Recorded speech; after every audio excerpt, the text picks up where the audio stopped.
അമ്മേ അമ്മേ ഓടി വന്നേ. എന്താടി? കോഴിയങ്കം കഴിഞ്ഞ് വരുന്ന പോലുണ്ട്. വേണ്ടാത്ത ഓരോ ശീലങ്ങളായിട്ട് വന്നിരിക്കുക. മത്സ്യ മാംസം ഒന്നും ഇതിനകത്ത് പറ്റില്ല. അവന്റെ ഒരു കോഴി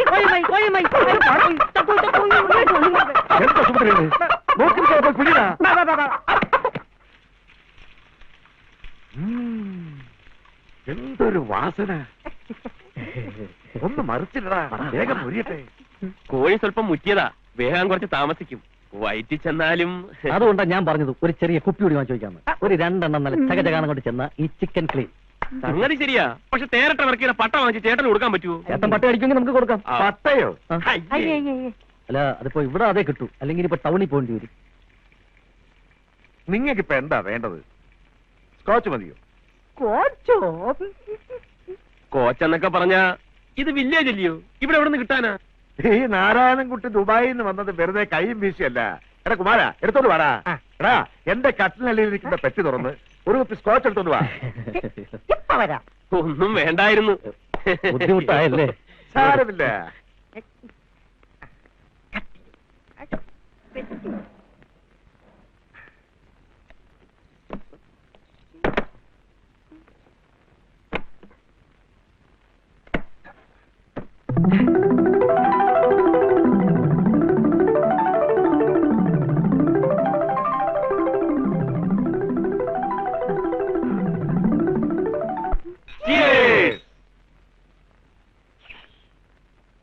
ചേട്ടാ, നല്ല അസല് സാധനം.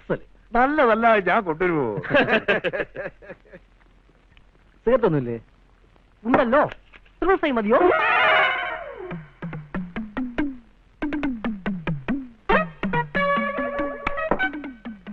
തീപ്പെട്ടിയുണ്ടോ?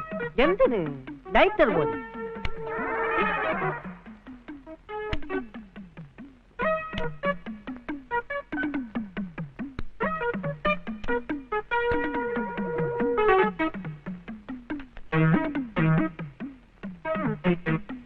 ചേട്ടനെന്താ ഒരു ശ്വാസം മുട്ടല് പോലെ?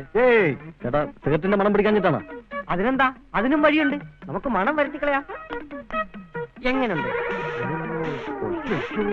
നീർക്കോലി, നീ ആ പെട്ടി മുഴുവൻ കാലിയാക്കൂടാ. ഏയ്, ഞാനൊന്നിനും തൊട്ടിട്ടേയില്ല. നീ ആ ഷർട്ട് വെച്ചേ. ഏയ്, ഒന്നുമില്ലെന്നേ. ഷർട്ട് എന്താ ഇങ്ങനെ? നോക്കിയേ.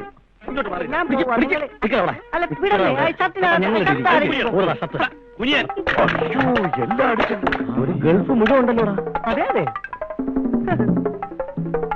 ഇതൊക്കെ എന്റെ ഷർട്ടിനകത്ത് എങ്ങനെ ഒന്നോ? ഞാൻ വിളിക്ക്. നീ വിളിക്ക്. ഞാനോ? വിളിക്കടാ. ചവിട്ടി തുറക്കടാ. ആരാ? ഞാൻ തന്നെ. തുറക്ക്. നല്ല കോലത്തിലാണല്ലോ. നാട്ടുകാർ കാണണ്ട, അകത്തേക്ക് കയറ്.